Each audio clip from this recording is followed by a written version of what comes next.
Presentation को ले आइए, कम ऑन। सत श्री अकाल सर। सत श्री अकाल जी, कैसी हैं? सर हम बहुत अच्छे हैं सर, लेकिन हमारा घर का स्थिति बहुत बेकार हो गई है सर। जी, आपका नाम क्या है सर? सर मेरा नाम कौशिक है सर। कौशिक, आप कोलकाता से हो? जी हाँ सर, मैं कोलकाता से ही आया हूँ सर।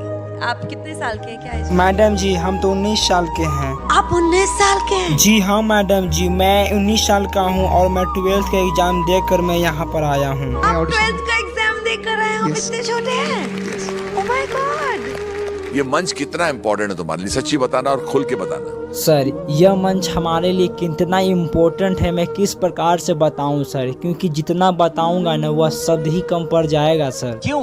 क्योंकि सर इसमें हमारा 5 साल का कड़ी मेहनत है सर। ओके। सबसे पहले तो मैं बताना चाहूँगा सर कि मैं एक नीच जाति का हूँ और गरीब हूँ सर, और नीच जाति होने के कारण मुझे कोई काम नहीं देते थे, न कोई कंपनी में जाऊं तो धक्के मार कर भेगला देते थे सर। क्यों? क्योंकि वहां पर जाने से वहां के जो रहने वाले लोग हैं उस कंपनियां को छोड़कर भाग जाते थे सर।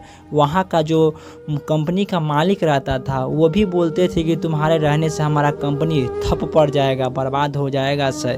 तो लोग मुझे काम नहीं देते थे सर, लेकिन हमें उस सपने को साकार करना था सर जो अपने ख्वाबों में सजा कर रखा था। लेकिन यहाँ पर आने के लिए बहुत सारे पैसे की ज़रूरत रहती थी सर, लेकिन मैं वह पैसा कहाँ से ला पाता सर। इसी कारण से लोग मुझे काम करने के लिए तहा तक नहीं देते थे सर।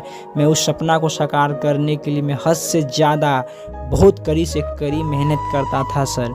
कड़ी धूप में मैं दिन रात खेतों में काम करता था और उसे भी नहीं हो पाता था ना सर, तो मैं जाकर कूड़ा करकट चुन चान कर जो कूड़ा करकट वाला जो कंपनी होता है ना सर, उसमें जाकर मैं बेचता था और बेचकर जो भी पैसा होता था ना मैं म्यूजिक जाकर सीखता था सर। और मेरे पिताजी गंगा किनारे जाकर जो गंगा किनारे का जो बालू होता है ना उस बालू को एक तरह साइड में जमा करके बाहर फेंका करते थे सर। हमारे को इस मंच पे पहुंचाने के लिए बहुत मेहनत लगा है सर। मैं जितना भी बताऊंगा ना इस मंच के लिए वह कम पड़ जाएगा सर, कम पड़ जाएगा, क्योंकि मुझे एक सपना था सर कि मैं एक बड़े इंडियन आइडल के मंच पे जाऊं।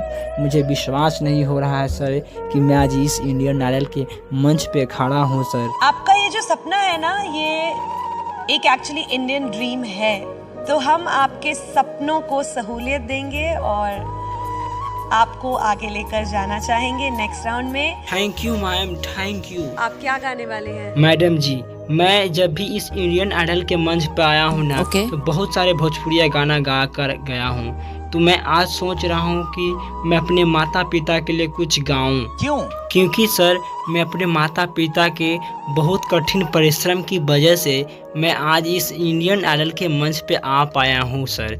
अगर मेरे माता पिता का अगर कितना कठिन परिश्रम न हो पाता तो मैं आज इस इंडियन आइडल के मंच पर या तो आपके सामने मैं खड़ा नहीं हो पाता।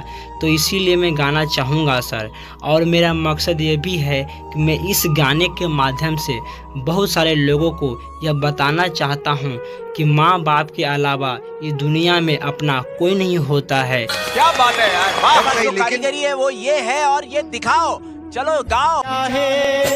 दौलत कमा ले तू जितनी भी चाहे, दौलत कमा ले, माँ बाप से बढ़ के कोई धन नहीं है, माँ बाप से बढ़ के कोई धन नहीं है। बचपन में जिसने था चलना सिखाया, पढ़ा के लिखा के है काबिल बनाया, पढ़ा के लिखा के है काबिल बनाया।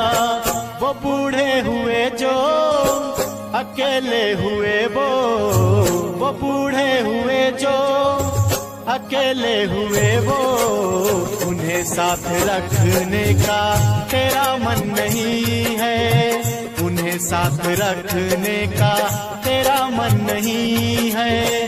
तू जितनी भी चाहे दौलत कमा ले, माँ बाप से बढ़ के कोई धन नहीं है।